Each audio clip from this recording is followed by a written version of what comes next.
Let's see. Yeah, you'll see the little buttons. Okay, there we go. And I think we're live now. Hey, everyone, and welcome to Chef AJ and Friends. I'm your host, Chef AJ, and today is the first Tuesday of the month, which means it is time for Straight Talk with Dr. Doug Lisle, where he answers your questions. We have 5 questions that have been submitted in advance. Please welcome Dr. Doug Lisle to the show. Hey there, AJ. Good to see you. It's great to see you, Dr. Lisle. Thank you so much. We have 5 questions and we'll get to ones in the chat if we can, but it always helps if you guys send them in advance. But 2 of them are so close to the topic. If you don't mind, I'd like to read them both because I think you Sure. can speak to both sides of the coin because it is the same topic. So the first question, and we've saved this over from last month from Cheryl, is my best friend of 17 years suddenly started being reluctant to meet up or chat and texts became short and less caring, ending in no communication. I have no idea why, and no reason was given. If I have lost a friend, then so be it.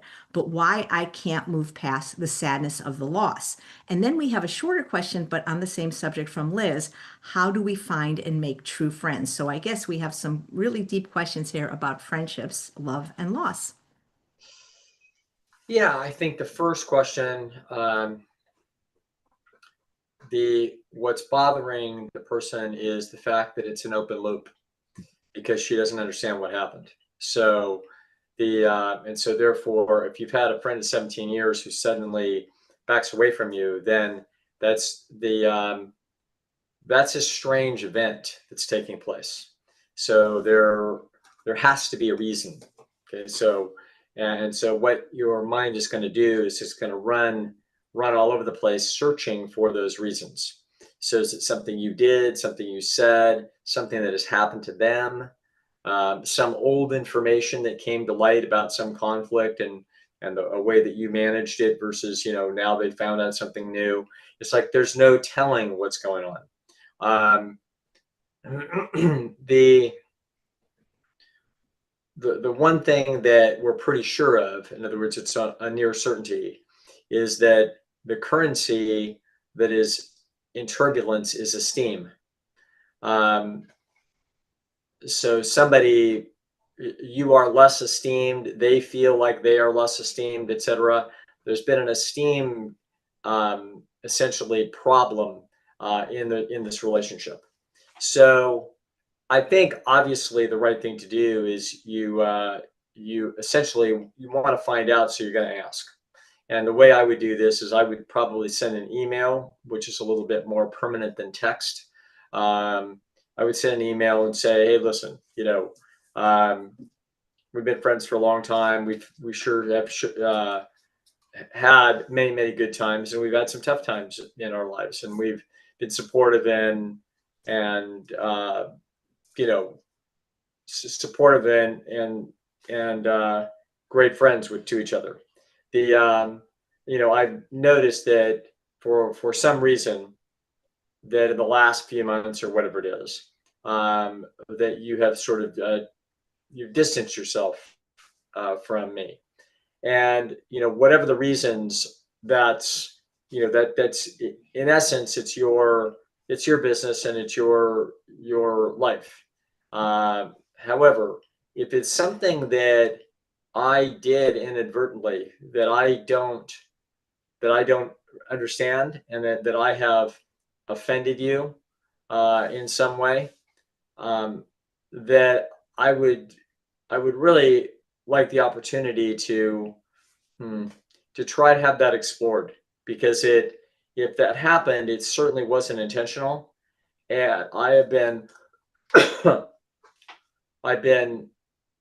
sort of going over and over things in my mind to try to understand it, because if there's something that I could do to fix it, or there's something that I have done that is a reason why I can't fix it, I would appreciate at least knowing if you can put your finger on anything specific. If it's more general than that, and it's just that your life and your interests and what has you busy in life it just has, that you've essentially got better places to invest your time and energy, then that's completely understandable. Okay. However, if there's something that I did where I really stepped in it, I would really like to know. And because I can't think of what it is, but if I did do something, I would want to do anything that I could to make up for it. That's what I would do. Okay. In other words, the only hope for the relationship really is that there's a misunderstanding. So this is mm, the idea that oh, I don't know, a couple that's in trouble, that they need to go to relationship therapy and that's going to fix it. This is a pipe dream. Okay, so it's the notion that we can fix relationships if everybody has goodwill and they play by the appropriate rules. That's not true. There's times when we are simply kind of done with whatever it is. So with many things in life. So you might have had season tickets to the Lakers for 28 years, and then finally you're kind of done, and it's just not really worth it to you anymore.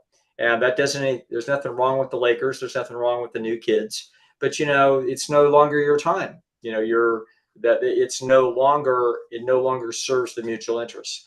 That's true in the most intimate relationships. It's true in friendships. It's true in business. It's true in everything. And so and it can be difficult when you are the person who is moving on, that a relationship no longer really serves your interests. It can be sort of touchy business how you manage it. Um, and everybody knows, i.e., Neil Sedaka, breaking up is hard to do. So I mean, it's super hard in romances, and it's one of the one of the biggest, most dramatic things that people go through in life is in a romance that once was somebody. Oftentimes it's one person who is still wanted in the relationship, and the other person is not, and the somebody has to grit their teeth and walk away, and it's disturbing, upsetting, sometimes very traumatic for the person on the other side of this. And so this is an example of that by a factor of 1/10. In other words, a 14-year friendship is not nothing. It's not a romance. You know what I'm saying? So a romance is got 10x the emotional impact of this. But 1/10 of that is still a big deal. And this is a big deal. And it's the person on the other side has some degree of responsibility to essentially communicate back to something that I'm proposing. It's not accusing, it's asking, and it's also being totally understanding if this is just the direction that the person needs to go in their life, and that there is no specific reason, i.e., whatever the reasons are, I'm fine with it. The one reason that it would seem a shame is if there's something that I did that you're actually misunderstanding, that as if you've gotten a signal from me that you're not valuable, and now you're all pissed off and hurt and pulling away sort of in protest. And that is exactly the only thing that we basically fix in romances. In romances, if there's a misunderstanding, which there can be, it's not like it's rare. Most of the time when people are heading to the marriage counselor, and somebody's not interested, doesn't want to go and doesn't want to be there, this relationship is over. In other words, it's over in its, it may stay together forever, but it's through what the very positive phase was that the whole thing was about. Okay. It's not going to be fixed, and it's asking too much of a marriage counselor to be Rumpelstiltskin. Okay. So and the same would be true of any relationship. So I've been involved in business consulting, and there's times when executives, it's time for them to go. Like, they don't really want to be there anymore. They're not getting along with the management structure, and it's in everybody's best interest that this thing just that everybody goes their separate ways. So but what has our person in trouble, it's like emotionally behind this, is not understanding. Okay. It's the open loop. what have I done? If I've lost something valuable, why did I lose it? Okay. And so we're going to try to find out. And that the communication that you get back will either lead us towards a, a reconciliation and a new understanding, etc., or it will lead us to a more of a closed loop on the understanding, where you're not going to be, essentially your mind will not be taking up a bunch of its space analyzing this problem, because it'll know the answer. Okay. And so that's how we close open loops, is by actually understanding what caused our losses. And that's, we may not be able to close all open loops completely, but we can close them a lot with understanding why essentially the loss took place. So there's a time when, a big jetliner goes down and they get the black box and they're analyzing the daylights out of it. But 5 years later, they're not. In other words, they come to as good of understanding as they can. And then the minds of everybody involved moves on to the new challenges of life. And that's how life works. All right. Okay. So Yeah, what she's talking about, so she's been ghosted, in other words. Why do people ghost people rather than just say what the truth is? But I also understand part of her question, even if she closes the loop, is how does one get over the loss of such a long friendship? that is how it works. You mean closing the loop Closing the loop absolutely is precisely what gets you through that. In other words, what's bothering you is the angst that comes from your mind calculating that you haven't lost something. You've lost more than whatever the relationship is. You also may not have totally lost the relationship, so there may be something that you can do to resurrect it. And it's also true that you don't understand the loss. So if you don't understand the loss, you're like a person in a plague that can't understand how it's being transferred, and you're not sure what to do to protect yourself. In other words, what bothers you psychologically is two things. Number one, the feeling that you might not have to lose this, because if we continue to use our mind and continue to calculate and analyze, we may discover the solution and therefore stop the catastrophic loss. That's point one. Point two is, even if we've lost and it's completely over the hill and it's gone, okay, like someone has passed away.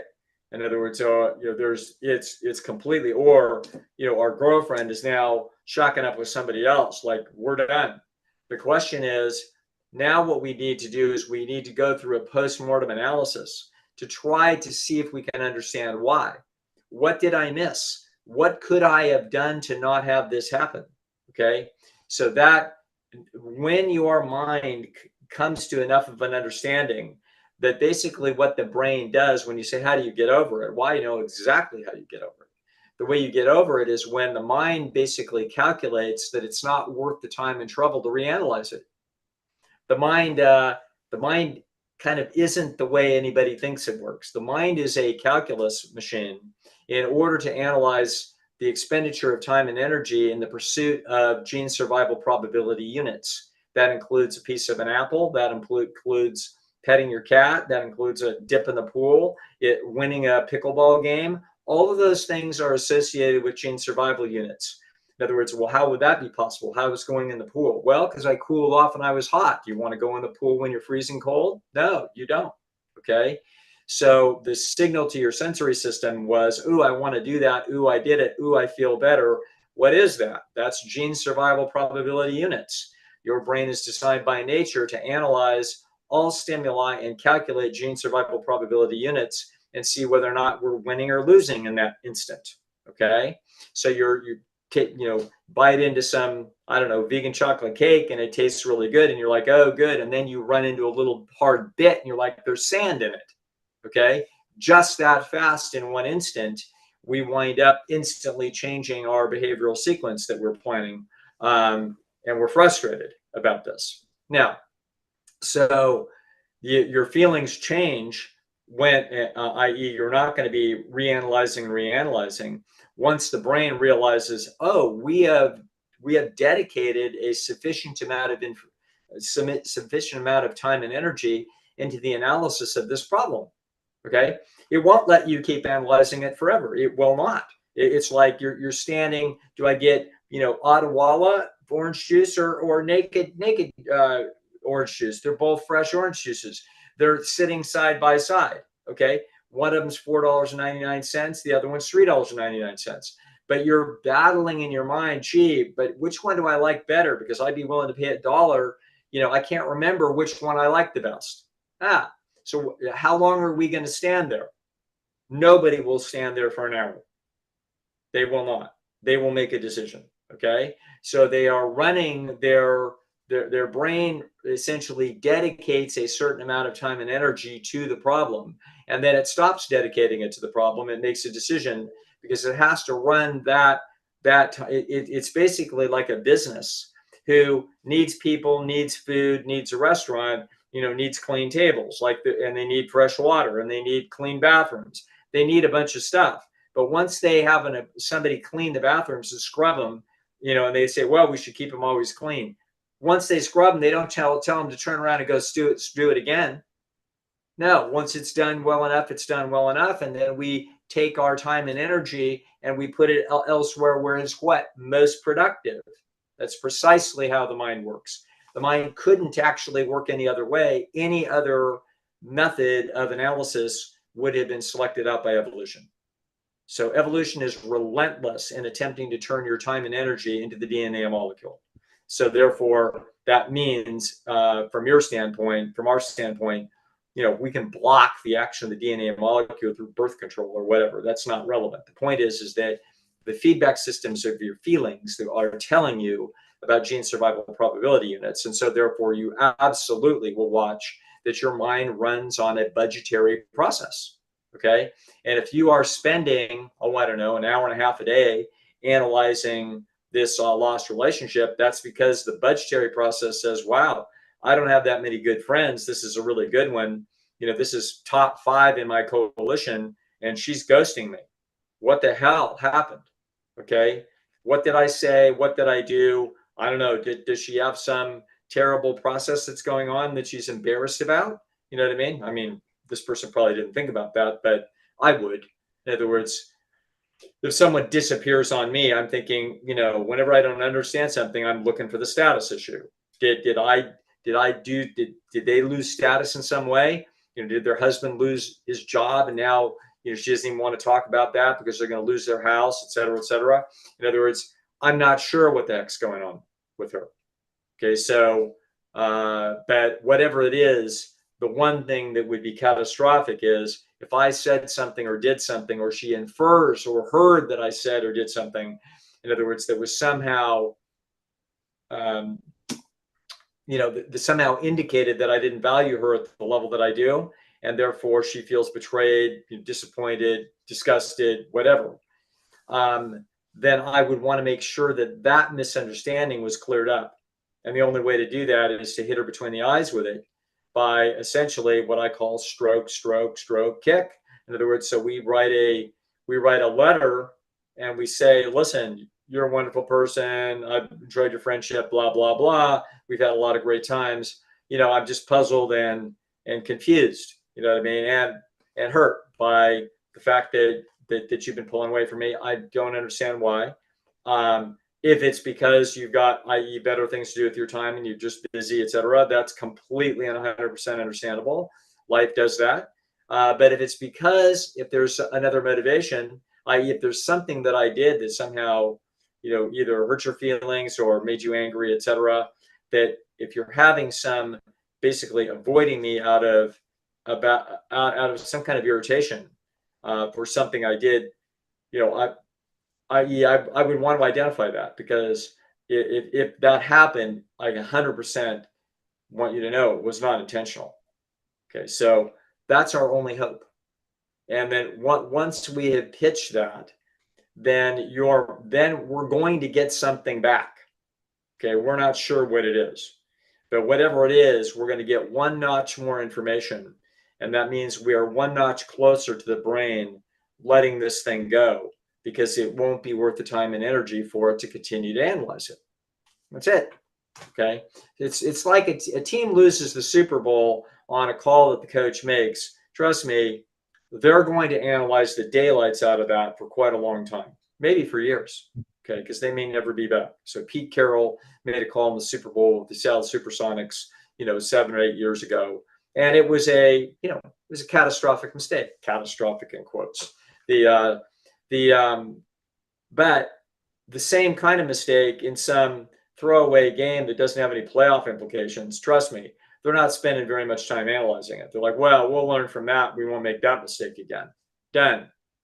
Okay, so the degree, the magnitude of the loss appropriately influences the budget that the mind will direct towards a loss. Okay, that's just how it works. The bigger the loss, the greater the magnitude of the time and energy that will be and should be dedicated to trying to figure out, was there any possible way to have avoided this loss? Is there some detail that I missed that I should not have missed? And that's how the mind tries to prepare itself better for the future. A mistake is to think that minds are damaged by these things. They're not damaged. They are informed. Okay, that information may be unpleasant, but the only thing that the mind is doing when it goes through tough times is it's actually preparing itself for the future. So your memory systems, when they have very difficult things in them, are not there to torture you, and you haven't been damaged. Your life process has been damaged. In other words, you have experienced losses. Okay, but the brain itself is fully capable of being happy and responding appropriately to i.e. positive things.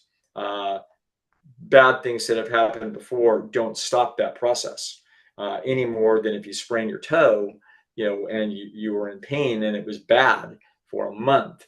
It doesn't mean that it can't heal. And particularly informational things don't do damage the way physical things do. So I remember explaining this to a psychologist once, and he said, yes, but wait a minute. If people have a bad enough physical trauma, sometimes they're never the same. I said, yes, that is entirely different than psychological processes. Psychological processes are not hitting constraints on their ability. In other words, the reason why we have psychological pain and distress is to inform us to make better decisions in the future. That is also true of physical pain, but there can be physical sequelae that can permanently damage or kill the organism. That's not going to happen with information.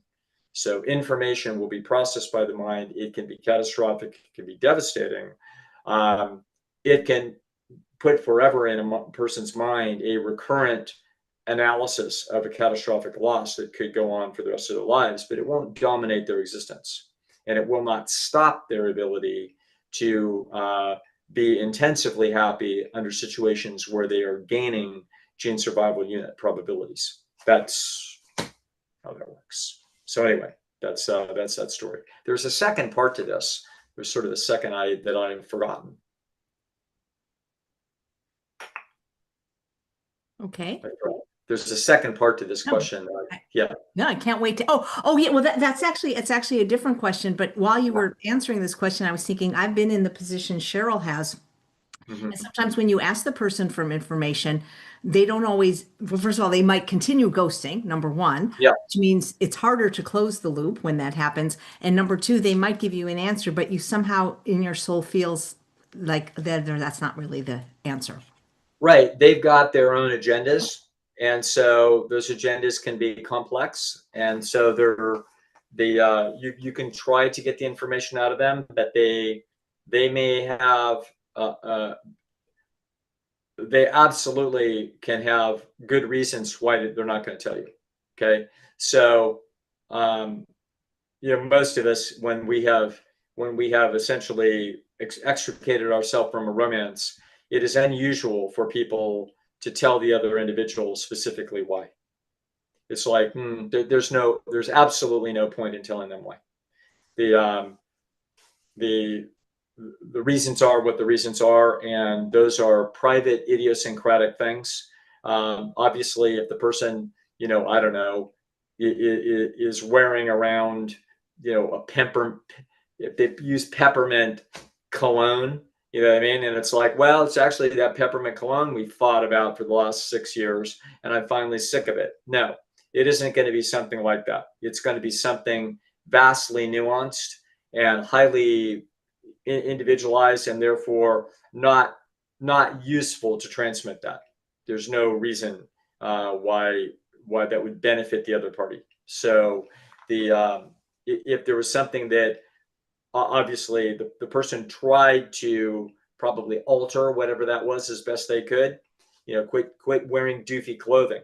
I've heard plenty of wives and girlfriends say, yeah, I throw away the guy's clothes when he's not looking. In other words, because I want him to get different clothes.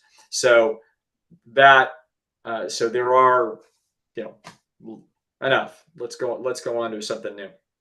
What's the next question in there? Okay, great. Thank you. Well, it is also about friendship from Liz, but this is a more broad question. How do we find and make true friends? Well, that's sort of assuming there's such a thing as a true friend and then a not true friend.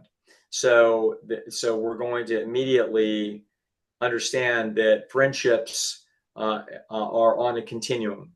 So and what you're actually watching in a friendship is you're watching in principle how valuable are you to another person. So there are people that you would be extremely valuable to. There's people that you'd be fairly valuable to. There's people you'd be a little bit valuable to. And then there's people that you wouldn't be of any value. Okay. So how could you not be of any value? Well, just your presence or non-presence or interaction with their life doesn't do anything positive for them in terms of their gene survival probability units. Real simple. Okay. So so you can be basically inert with respect, and you are inert with respect to almost every human being on earth. So whether you live or don't live, or you interact with them or don't interact with them, is really immaterial. So that doesn't mean that you're not super valuable to some people, but you're just going to be completely without value to other people. So when Steve Jobs died, I didn't shed any tears. Like I didn't, oh, Steve Jobs died. Oh, well, like what difference is it to me? To the people close to him, it was unbelievably important, but to me, it was completely and utterly unimportant. Okay, so that doesn't mean that was without value. It just means his existence one way or the other didn't influence my gene survival probability by 1/1000%, and therefore I didn't have any emotional reaction about it. Okay, I didn't go bother to watch the movie about him. I just didn't care. Okay. Somebody else, Elvis, now that's a little different. Maybe I'm a little more interested. Okay. All right. So where are we? How do we make a true friend? Well, let's also look at that the idea that because we could be valuable to somebody, we could be valuable to somebody in a very, very narrow way, and they could be being deceptive. So in other words, they are acting like they care about us, but the truth of the matter is that when a showdown comes between some value decisions that they have to make, whether to help us when we're in trouble or not help us, then they skedaddle, and it's like, oh, huh, and then we say, well, that wasn't a true friend. I thought it was a friend, but it turns out that I was actually being deceived. So I mean that's one way to look at the concept of it as a quote true friend or not. Again, so I would say, how do you make a true friend? Well, if it's a friend, it's true. Okay, so the only question is, are you being deceived by the magnitude of what that friendship means to that other individual? And it's possible that you could be. In fact, it's not uncommon that you are. In other words, it's the way friendship is going to work is friendship in this species is mostly it mostly evolved around mutual insurance policies. So you can imagine a group of a dozen hunter-gatherers somewhere in sub-Saharan Africa 200,000 years ago. And this is where we evolved. And so you can imagine what this situation looks like. That the men are out there hunting, the women are doing some things that are potentially physically challenging. They're carrying kids around, they're digging for potatoes in the ground. But specifically, the men could get injured quite a bit. They're out there running around with spears and poison tips on things. And they are occasionally in very dramatic moments where all of their physical and mental capabilities are going to be challenged, and it's going to be do or die type situations. So they're very careful about this, and they hunt in groups, and obviously, it's kind of like what doesn't last long, dogs that chase cars, you know what I mean? What doesn't last long, hunters that are not super careful about what it is that they're doing. But they're going to wind up with injuries. And sometimes those injuries are going to be fairly significant, and they're going to be out of business for a week or two or three. And so at that point, it's going to be important for them to have been insured by a pack of people. Okay, so otherwise those risks wouldn't be worth taking.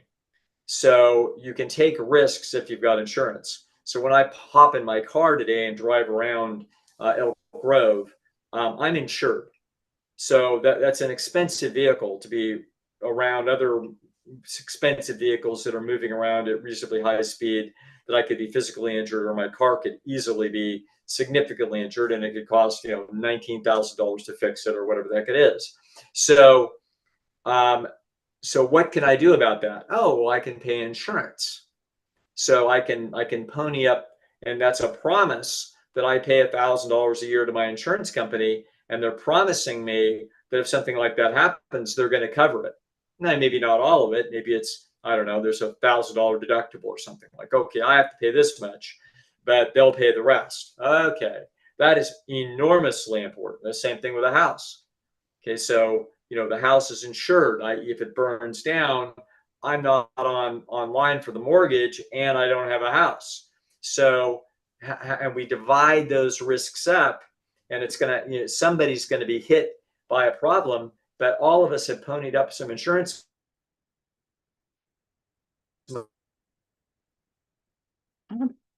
You're frozen, Dr. Lisle, at least for me. Is he frozen for you guys? And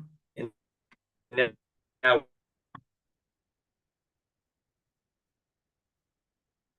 we're covered.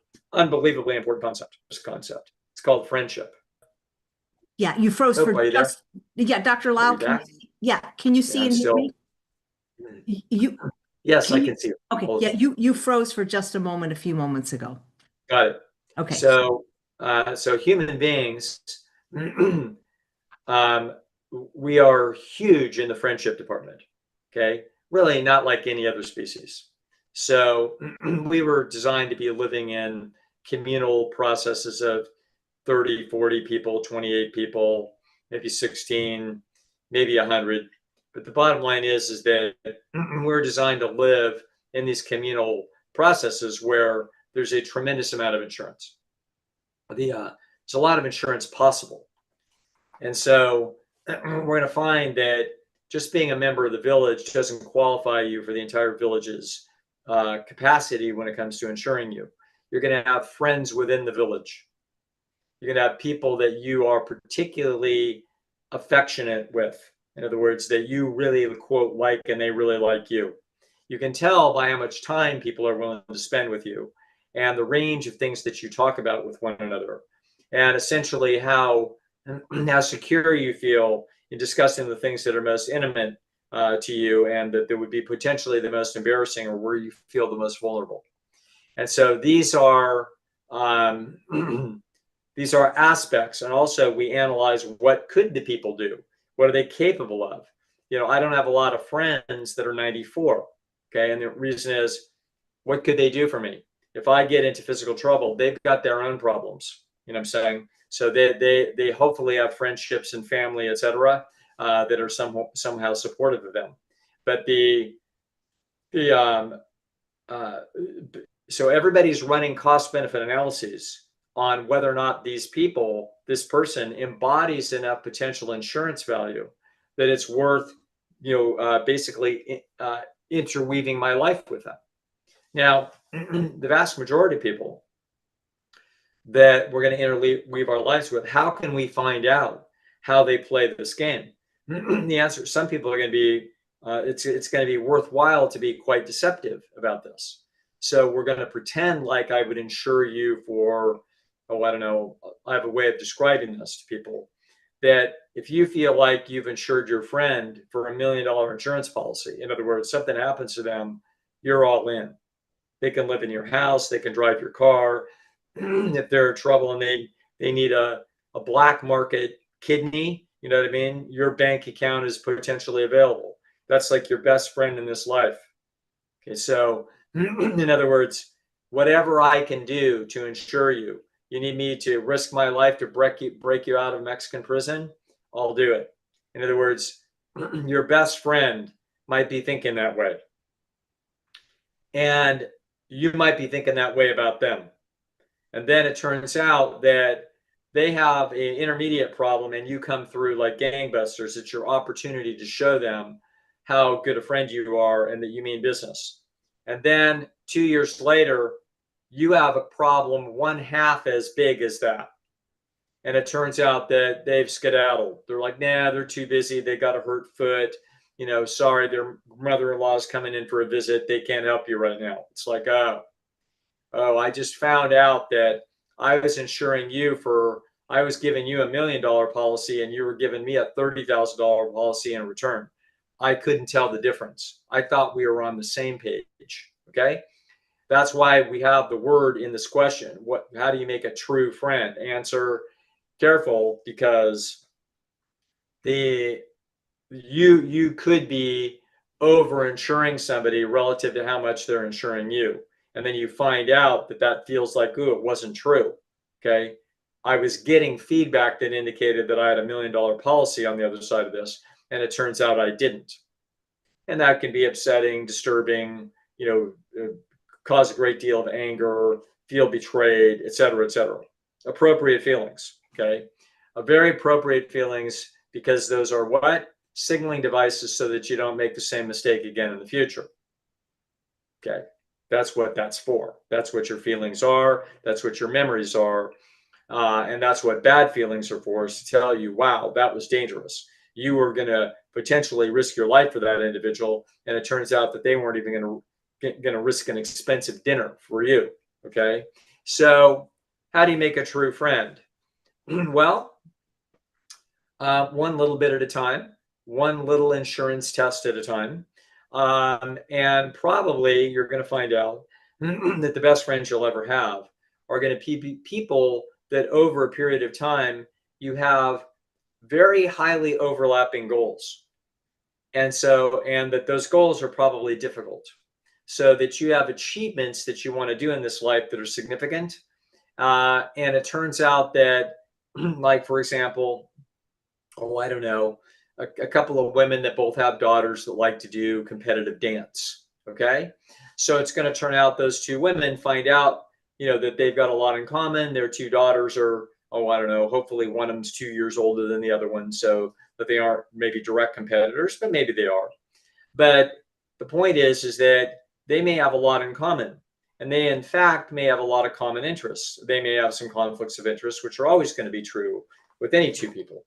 And so the question is, how does, Sally and Sarah, how do they observe each other when it comes to how could they be helpful versus how they could be costly to each other as competitors? Where are they in zero-sum situations where one can cause the loss of another and gain for myself? Where are they in non-zero-sum situations where if I sacrifice 10 units, it winds up being plus 30 units for Sally? Well, if we're in difficult circumstances that we're attempting to make achievements, i.e., usually either straight financial or esteem processes where we're attempting to gain esteem from wider coalitions, we're in competitive processes of some kind, and this person could be useful for me as we join forces because the two of us are greater than the sum of our parts. Okay, so the question is, if we join together, what kind of a friend are you? And in those processes over time, there will be moments when Sally might say, yeah, you know what, I already got kind of what I wanted from Susan 2 months ago. And the most important thing was how she vouched for me in front of the group or whatever it was. And now I don't really care, because the truth is I'm done with that group for the year anyway. I'm on to a new Esteem game. And it's not worth me now that she's asking for a bunch of help. It's not worth the political chips or the time and energy. So I'm not going to do it.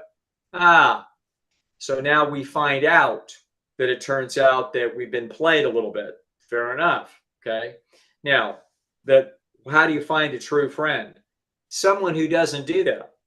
So someone that over a long period of time, we watch them, we may not ever see it if we're not doing something that's sort of interactive and interdependent. So this is why the best friendships are usually formed under interactive, interdependent processes. So a bunch of guys on a baseball team, softball team, soccer team, football team, basketball team, you will find incredible friendships that are formed for a lifetime, from two guys that played 5 years together for the Seattle Seahawks. I don't know why they're on my mind today, but it was because of the Pete Carroll's decision to throw a pass rather than run his big fullback through the line against the New England Patriots, led to one of the most catastrophic, Super Bowl losses in history. Fortunately, the Seahawks had won once before, so they did get to the big prize once, but they blew it. I mean, it was unbelievably, the odds of having been successful were basically 100%. Those guys, nevertheless, a lot of guys on that team working incredibly hard to the best of their ability, having to do things that might sacrifice their own sexual attractiveness displays to the females that might be watching by doing things in the right way, i.e. sacrificing so that the team itself could win. Those kinds of processes oftentimes form incredible lifetime friendships. Okay. It can also cause rifts in friendships. So when Ray Allen went to Miami and left the Boston Celtics, Kevin Garnett has never forgiven him for that. Okay. And it's like they were great friends, and Kevin Garnett won't even talk to him. It's like, no, we're done. You abandoned me. You went and had to play with LeBron. So the hell with you. You're out. You're out of my coalition. Yeah. It can work both ways. Okay. So how do you find a true friendship? Whatever it is that you love to do that's important to you, something that you are seeking in this life to experience and achieve. Okay. It is likely that it's interdependent. Okay. I don't know that there are things that are completely solitary, but usually not. In other words, usually other people are seeking the same thing. And so even if they're theoretical competitors, it doesn't mean that the two of you can't be competitors against the rest of the field, and you can help each other in the process. Okay, so two real estate entrepreneurs in the same city that are looking for fix-up houses. The truth of the matter is, if they are good people and they see value in each other, they could actually, even though they are competitors, they could be the best of friends. So there may be moments when there's a competition, like both of them are poised and ready, and there's a project that could be had. Okay, then it'll get to be interesting what they're going to do about it. And if they're good friends, so like, listen, I don't have to have this project. You take it on. I'll take the next one. There you go. That's how the person on the other side of that just found out that that's a really good friend. That's how we found out. We found out when there was a conflict about, how we're going to deal with this, and we found out how you were going to deal with that conflict. Okay, so anyway, that's how you find a true friend. You find a true friend in this life, usually pursuing something of deep interest to you, and we find out how other people act when there's a conflict of interest between us and them. This friendship has usually resulted in repetitive interactive processes that are associated with some kind of an achievement. If they're not, quite frankly, these are these nice, pleasant neighbors that come over and you have dinner with them once a month and you chit chat about nothing. Okay. And you say, well, are we good friends? Well, of course you're not good friends. Okay. Like it's not that big a deal. There has been no test of how valuable you are to them. You haven't been able to demonstrate it, and they haven't been able to demonstrate it to you. So they better not be your best friends, because if they're your best friends, if you're in trouble, they're probably not going to come through to help you because you haven't demonstrated that much value to them. It isn't that they're bad people, but they're just looking at like, listen, sorry, you got your tribe, I've got my tribe. I can't step in and go to this kind of time and energy and expense to help you. Okay. Now maybe they can, and maybe they can afford it, and maybe they feel like they should, and they want to. Okay. So now you discovered something, but don't count on it. Okay. The places where you are likely to not be unpleasantly surprised by people's decision making when you need them the most is because someone has already come through in similar circumstances about 10 times over the last 20 years. That's a true friend. Okay. And that's how you find them. And that's how you find out that they weren't what you thought. Okay. That's how you also will find that out along the way. I have found that out. In other words, I have overrated where I thought I stood in somebody's esteem, and then found out, oh, I didn't have as much esteem as I thought. Okay. And it's like, oh, fair enough. You know what I mean? It can be hurtful, it can be disappointing, but nevertheless, it's informative. And it's like, okay, then we're going to change the metrics here. Doesn't mean that the person's kicked out of your life. It just means that, when that cousin of yours that you would have done anything for, and you needed just a little bit of help, and then they said, no, sorry, I'm busy. It's like, okay, I still like you, but now my insurance policy towards you went from 100,000 down to 5,000. Okay, I'm not going to insure you for nearly as much. And so this is the process of, we don't, a classic example of how to not do things is sometimes people can be very charming naturally when you meet them, and they can be sociable, outgoing, funny, attractive. And then it can turn out that, gee, not too far into this relationship, i.e. 3 months in, they're asking you for a significant sacrifice. Okay. And you can find yourself in cognitive dissonance over that. Like, wow, I mean, this person seems very socially fancy. This would be an upgrade for me over the other people in my life. They're more intelligent, or more funny, and more outgoing, and better, more attractive, and look like they're cool. And they know some cool people. It's like, whoa. And now they're looking for me. Ooh, suddenly they're in trouble. And now they're asking for help. Yeah. Those people are a bad investment. Those are con men. Okay. They don't know that they are. That's just who they are. And so anybody asks you for a lot when you have not gone through the trenches with them and watched them for years in these processes with you, they're not worth it. Okay. So there's an example of how to essentially, how to find a true friend and how to not get burned by a false one. Okay.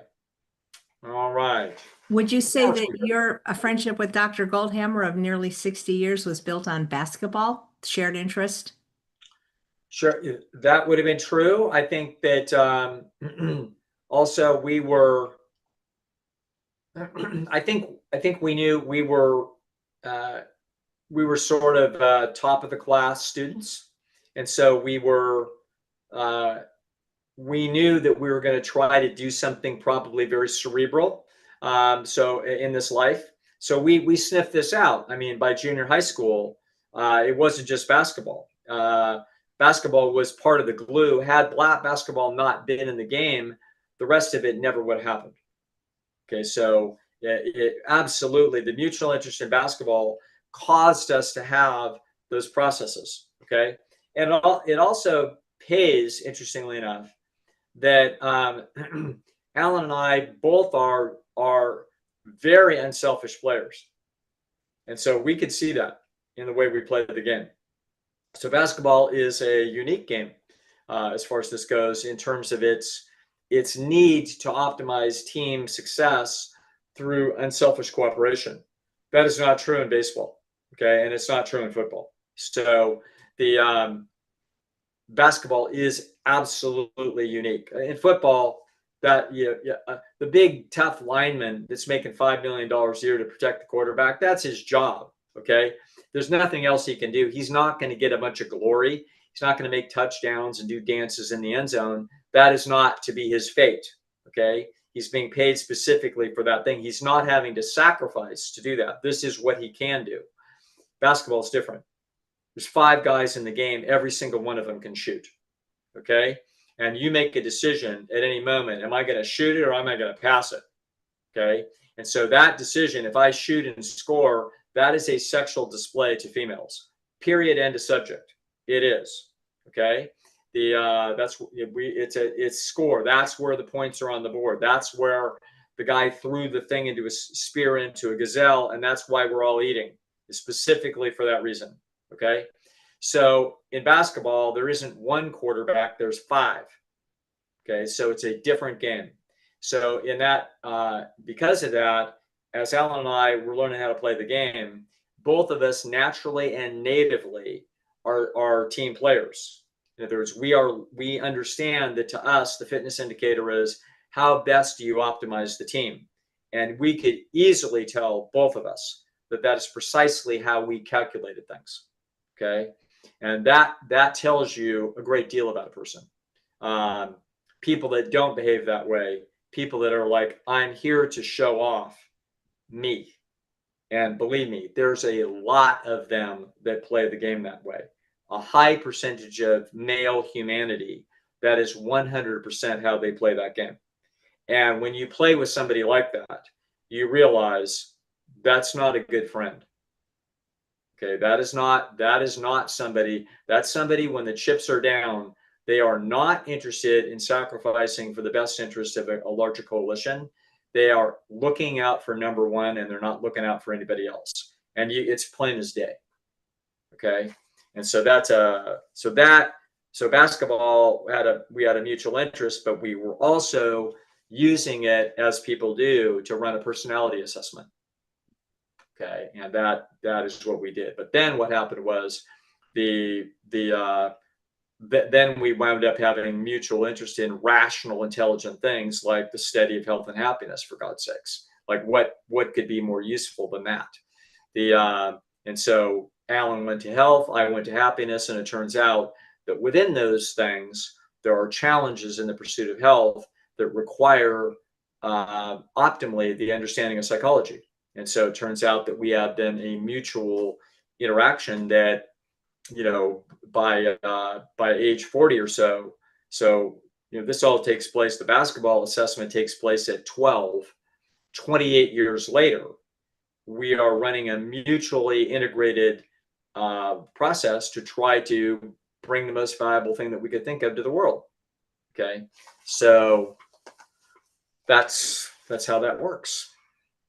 Thank you. Well, you're the one that you told me that a person's social ecology is one of the greatest predictors of their happiness. Yeah, it's the most important, unless your health is threatened. Okay, so your own personal health first, then your social ecology second, and your physical ecology third. So there's 2 young people right now in a lousy Chicago apartment that is right next to the train that goes by and wakes them up in the middle of the night 4 times. And it's a dangerous kind of dirty place that is cheap, but they're in love with each other. And they are ecstatic to be there. So their social ecology is lousy, but they have found each other and nothing, they're ecstatic. Okay, so yeah, social ecology dominates physical ecology. Physical ecology is important, but social ecology is, other than your own, literally the state of your own body, your social ecology is the most important determinant of your happiness. So if you're unhappy about something, that is if you're not in physical pain or under survival threat, then I would say that's why those are the questions that I'm asking you, and those are the most important changes that you can make. If you're unhappy, the most important changes that you can possibly make are between you and your social ecology, i.e., who are the people you're interacting with? What is that as life has dealt you the social cards, when you turn them up, who are they? Okay. I've had people that were just frustrated and miserable with their work situation that was dominating their existence. There was catty bullshit at work. There was favoritism, etc. Then they change jobs and suddenly life is massively better. It's like, wow, that's all it took. It didn't take 13 years of psychoanalysis to try to figure out how to deal with the different personalities. It took a change of social scenery, and that's all it took. Like moving out of the desert. There you go. Yeah. Great. All Do right. you have time for one more question, I Dr.? have time for one more, maybe. Yeah, we'll Okay, give it all a right. shot. All right, this is from Justin, and he starts it with Miller, and maybe you can explain to the audience who Miller is because not everybody listens to your Beat Your Genes podcast. Sure. And Justin says, Miller discusses that our early ancestors had no difficulty finding potential mates because they were highly social and lived in groups where they were spoiled on the number side of things, and the real challenge became detecting quality during mate choice. Is this partially why the brain evolved to be effective at detecting individual differences during mate choice considerations?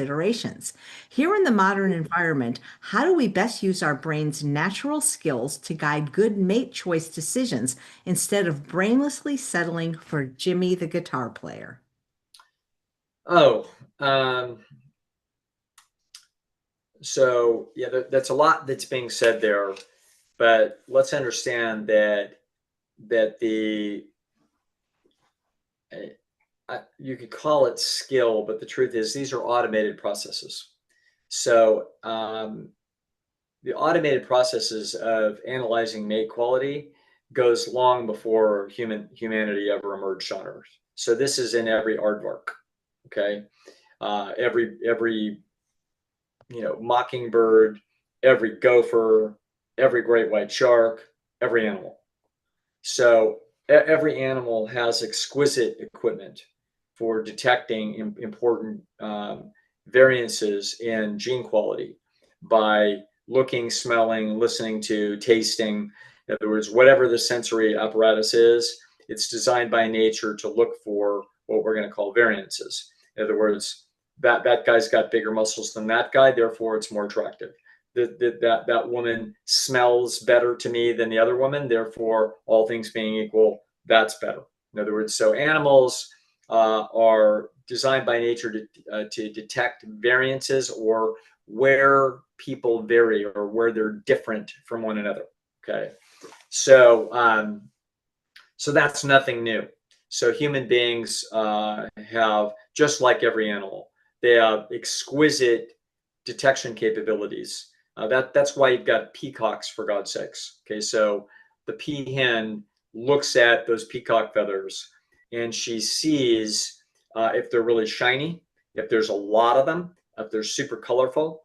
She's looking at those because those are ways to detect the underlying gene quality of the individual. So the individual, if his tail is not very shiny, it may be he has great genes, but he's been beat up and he can't groom himself. And it's like, well, all things being equal, the truth of the matter is I can't tell the difference if I'm the peahen. If it doesn't look good, it doesn't look good. And if you had some bad luck, oh, well, maybe things are going to look better for you in a week once you get healed up and take care of your feathers again, and you'll have another chance to play. But right this second, if that guy's feathers are shinier than those guys' feathers, then that's the best thing that I have to go on. That's the most reliable indicator of what we call fitness. Okay. So human beings have not recently evolved incredibly exquisite sensitivity to fitness indicators. They have always had them. Okay. They've had them when 2 million years ago, when you were a late Australopithecus.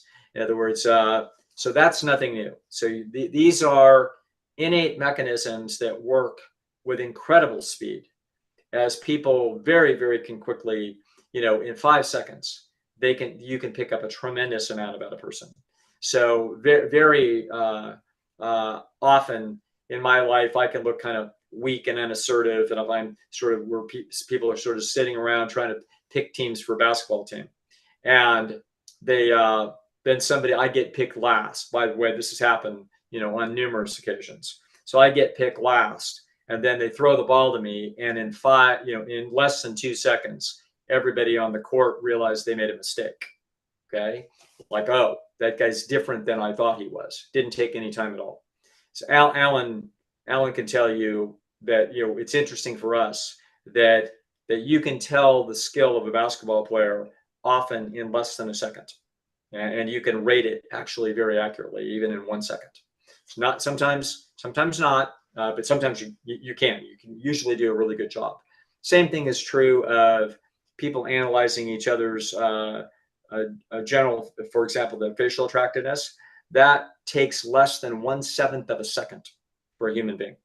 So anyway, that's what that's all about. Now, the modern environment, and Miller there's some things that he's saying. That's Jeffrey Miller, by the way, who's a brilliant evolutionary psychologist, a professor at the University of New Mexico. God knows where he is now. He's been all over the world. But he says many things. And so some of the things that are being said in this question are, so this is sort of a hodgepodge of a lot of different commentary that Miller might have made, and I'm sure has.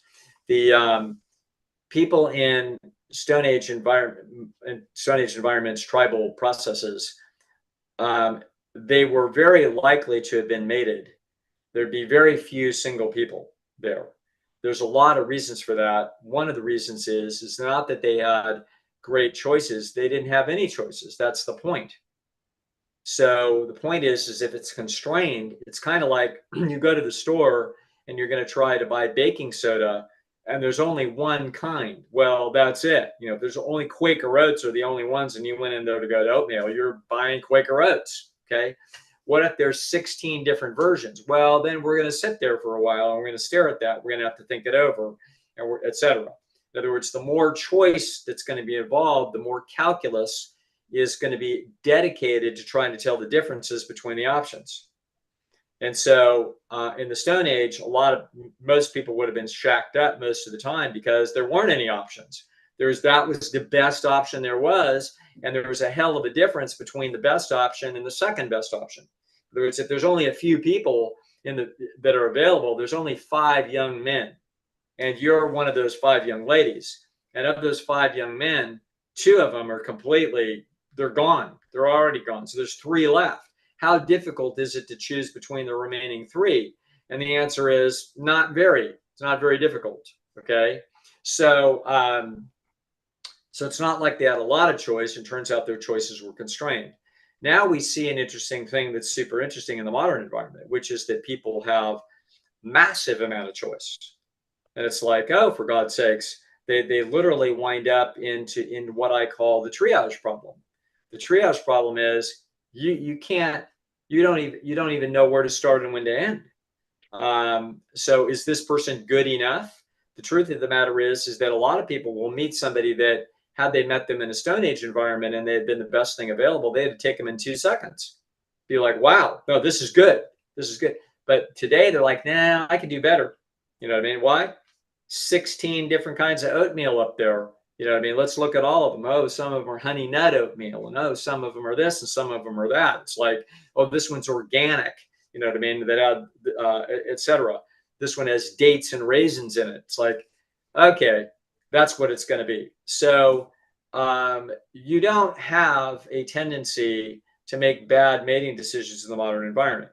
You have the same equipment that evolved in the Kalahari Desert 300,000 years ago. The very same equipment. So you're looking at the very same variances. People advertise them very, very similarly, somewhat differently, but about the same. So if we go back there, people sing, dance, tell jokes, tell stories, play act, do athletic contests, braid their hair and dance and show their beauty. Are things any different? The answer is they're not. Okay. So yeah. So I think the challenge is always, so the person is talking about this issue of, gee, do we make mistakes with Jimmy the guitar player? That's the story that I tell, that I've been telling for 15 years, about the female mating choice dilemma. The great female mating choice dilemma in our species is not what it is in most species.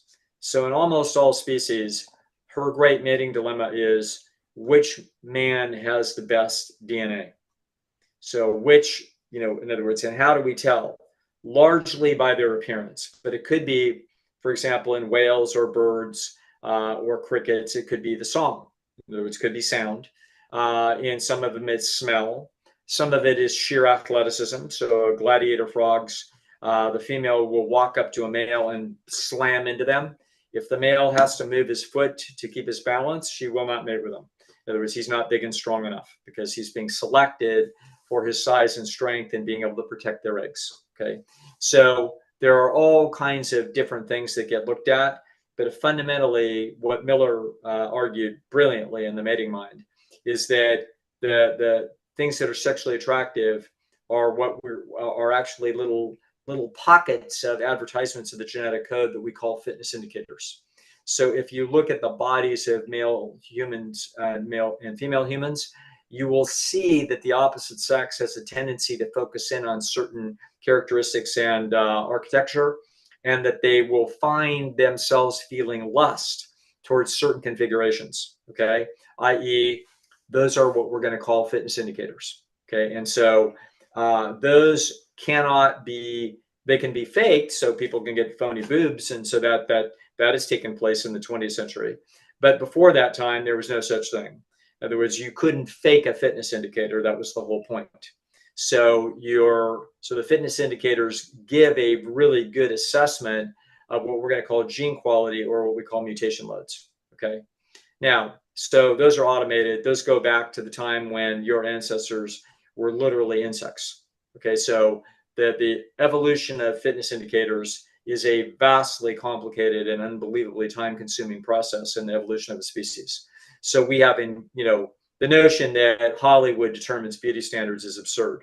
Okay, so you put up Rita Hayworth today, and you find out whether Rita Hayworth would be seen as a beauty today, and the answer is 100%. Okay, you put Robert Redford on the screen, and you take a split screen of Robert Redford and Brad Pitt as young people. Those two people look incredibly similar. You would think that they are absolutely first cousins.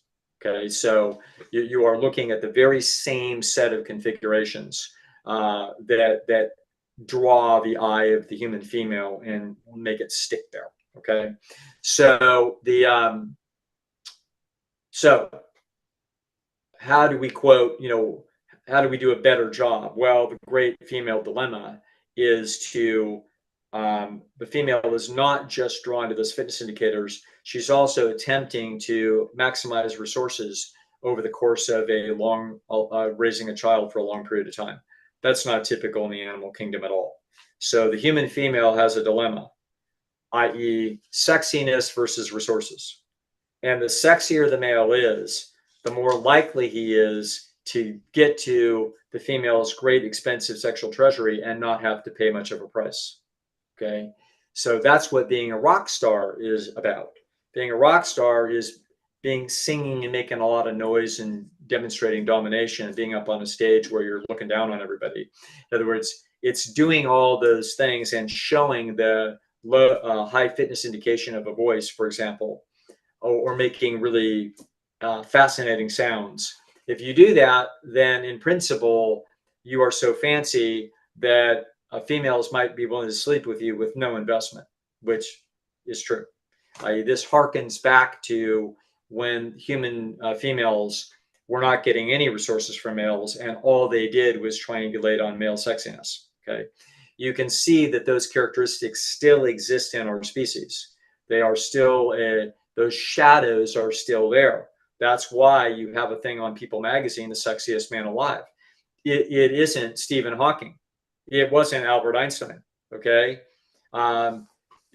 it's not even a halfway decent looking football quarterback that just won 2 Super Bowls. It's like, no, he's not the sexiest man alive. He may be the best. It's not Patrick Mahomes. Okay, so Patrick Mahomes is the best football player that we've seen in a decade, and one of the best we've ever seen of all time. 3 Super Bowl champions, and the kid's 28 years old. He's not the sexiest man alive, but Tom Brady might be. So, and that's because of how they look. So those characteristics are still in the female. However, the female is also heavily involved in the analysis of how many resources am I going to get out of this thing?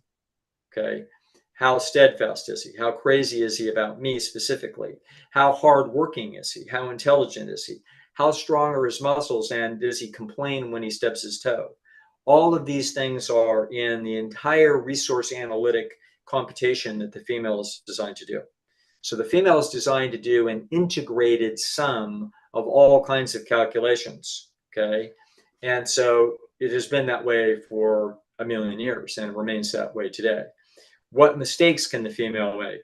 Oh, Jimmy the guitar player, if he impregnates some young female and by telling her, ooh, I think you're really, really cool and I think I really want to hang with you.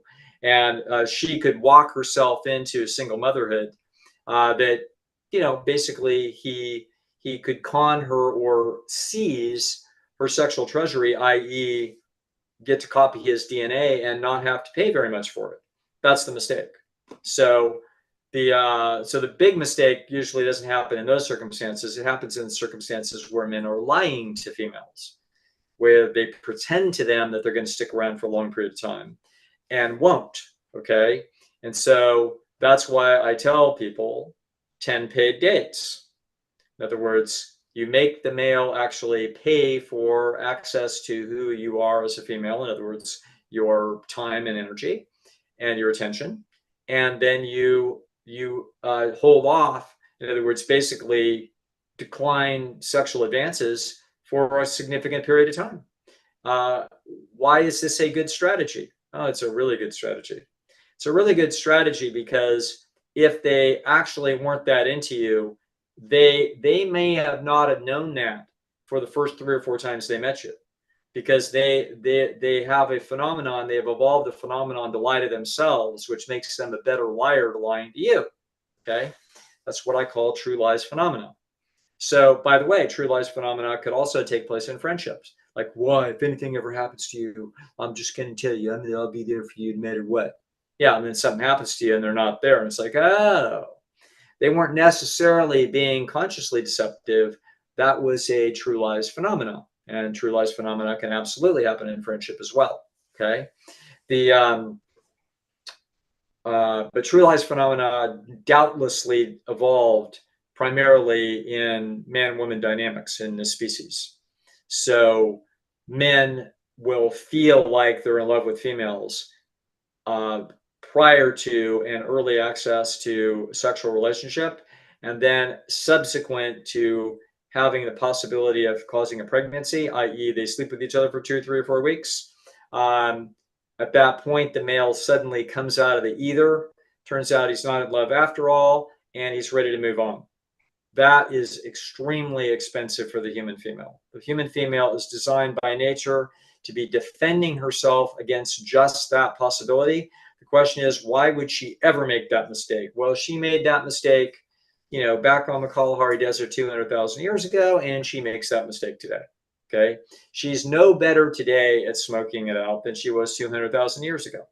The male evolved self-deceptive feelings of, ooh, I'm falling in love. It's well documented by research that the males fall in love faster than females. They're falling all over themselves. Why? Because they're falling trying to write into a DNA copy. So I'm starting to sound like a school marm out of rural England in about 1940, i.e. defend the eggs for God's sakes. Okay. If the guy's crazy about you, it ain't going to stop. Okay. He's not going to get dissuaded by the fact that you are sexually defensive. Not a chance in hell. As long as you continue to show interest in him, he's continuing to be interested. He loses interest when he doesn't get access. He was never that into it. Okay. So that's, that's how it works. Well, thank you so much, Dr. Lisle. This was wonderful. All right. Very good, AJ. Thanks for having me. And we'll see everybody in a month. Always a pleasure. Thanks all of you for watching Chef AJ and Friends. Come back next week for Dr. Ellen Goldhammer.